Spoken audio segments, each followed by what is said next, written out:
Hey guys, I'm back. I'm actually posting a video on this channel. Like, wow, this is Chris from NCG here.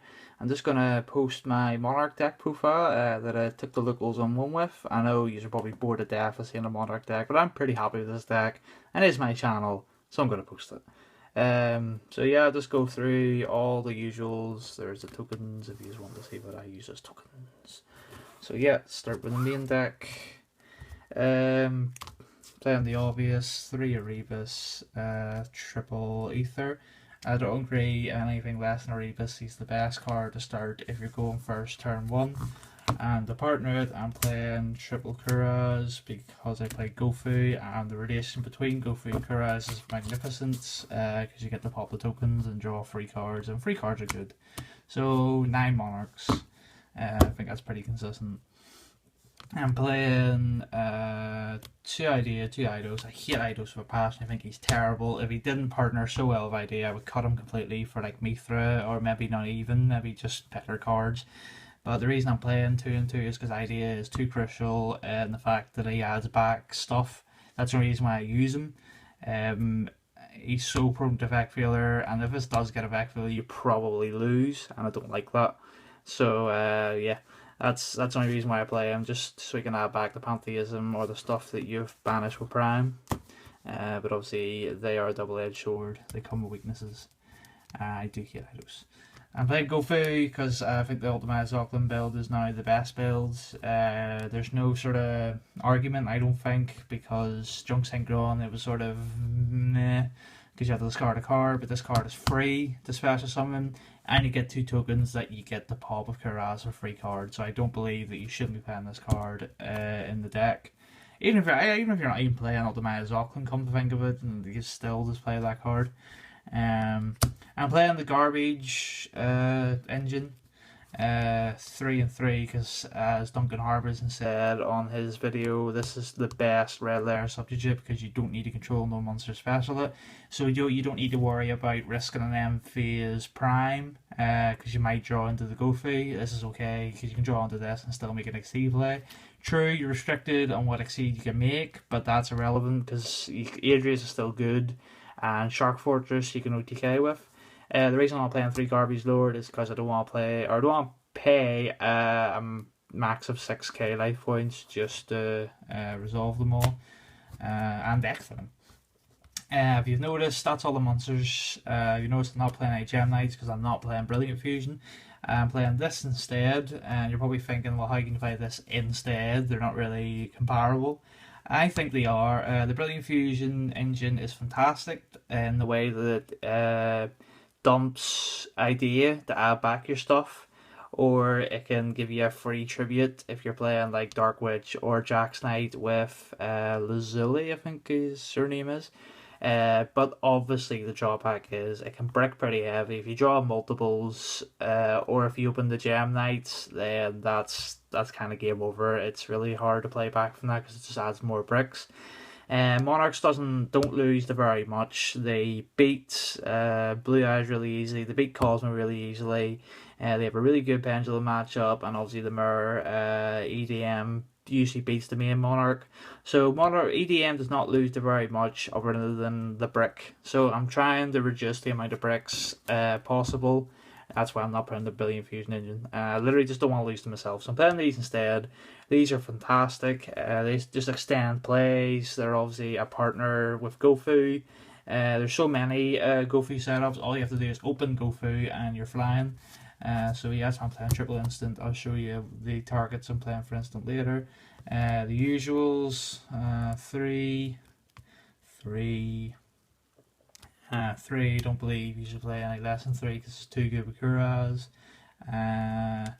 3, oh, and then the one-offs are 1 Domain and 1 Frost Blast. Because you need some sort of back row hit in the deck. Like, Twin Dust is good, like really good because it unbricks hands and everything, but like dumping Idea or Pantheism, just don't have any room, and this is obviously the benefit of being a Monarch spell or trap. So you can just keep going and it gets you out of brick hands. And lastly, the traps, we're playing Primes and Escalation. Escalation is a new addition to the deck. I don't ever think I was going to play it, but this card is so good because of the rules that you can tribute summon. I do believe as no, well, sorry, as many as you have, you can tribute summon on your opponent's turn. So that's obviously very, very good. If you have multiples up, you can tribute summon like as many times, so up to as many times as you have escalations up. But just to like summon like a Majesty's Fiend on your opponent's turn and a Rebus, it's just really, really good. So escalation's fantastic. That's the main deck. 40 cards exactly for consistency reasons. I'll go through the extra deck now. Panzer Dragon and Norden are your Instant Fusion targets. I could be tempted to pump this up to 2 Panzer just to make Instant Fusion less dead. But the reason I'm not playing 2 Panzer Dragons instead of Norden is because this makes up for not playing Brilliant Fusion to recycle idea. This is what this does. Norden, target idea, bring it back, tribute them both for a Monarch. Idea triggers, adds back your Monarch Spell Trap.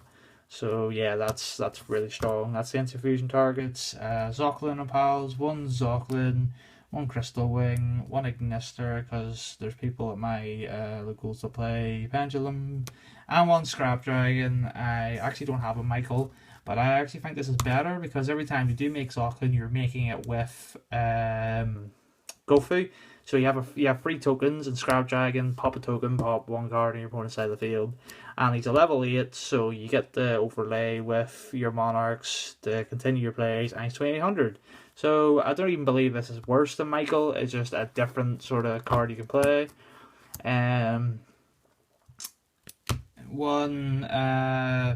Number 38 is the only rank 8s. This is obviously fantastic in the Mirror and the Pendulum match. 1 rank 7 is Gaia for Vulgasaurus and Adrius. 1 rank 6, oh, sleeves are sticky, is Beatrice. You can play for this or M7. They both do the same thing in that they get you out of bricks or extend plays. So you can play either or. 1 Beatrice, 1 Pleiades. This card's fantastic, especially when you're playing Instant Fusion. You get access to it a lot easier. 1 Vulgasaurus, burn for game. Durandal to get you out of brick hands, or obviously to redirect onto your dead returns or domains or whatever. 1 Terrace, because Terrace is pretty good on against Blue Eyes and Cosmo. 1 Shark Fortress for more rookie Ks, and you need another target for Garbage Lord other than just Adrius. So yeah, that's the extra deck, 15. On to the side deck, which is pretty odd. I'll say that. 1 Caius for going second against most matchups, namely PK Fire and the Mirror, because you can banish all the Idoses from your opponent's deck or all the Erebuses, and that's pretty good. And obviously he's a Monarch, so that's good consistency. Thestalos for going first against most things, namely Le Mans actually. 1 Majesty's Fiend for PK Fire, for Mermail, for Cosmo, you know, stuff like that. 3 Maxi, because Maxi, there's a lot of Mermail players at my locals, so that's why this isn't here.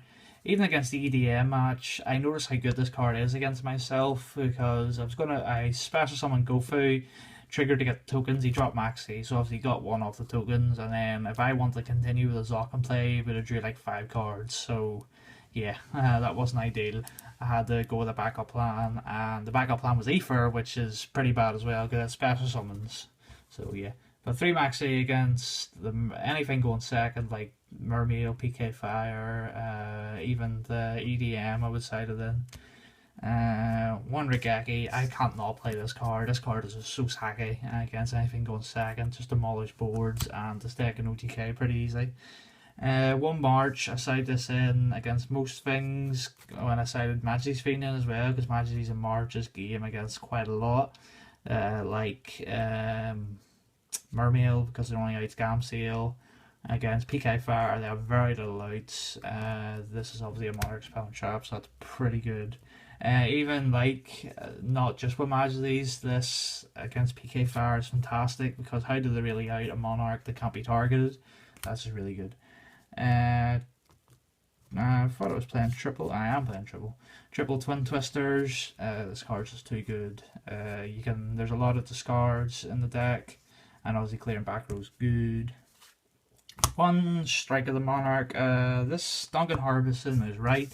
This card is fantastic in the mirror. I used it in the mirror, won the mirror. It was so good.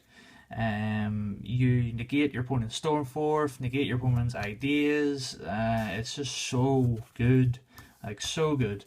And you draw a card, which is nice. And lastly, Anti-Spell Fragrance. I side this in against most things going first.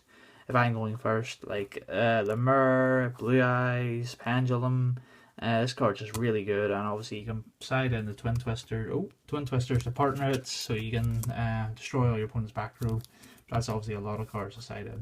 So yeah, that's the deck. I thought I'd just post this up. Vlad has already posted his Monarch deck, so I don't want to put this on the main channel, so I put it on my own channel, just because I said I would start posting more things on this channel. So yeah, that's the deck. You're probably sick to death of Monarch, but content. So there you go. This is NCG's Chris signing out.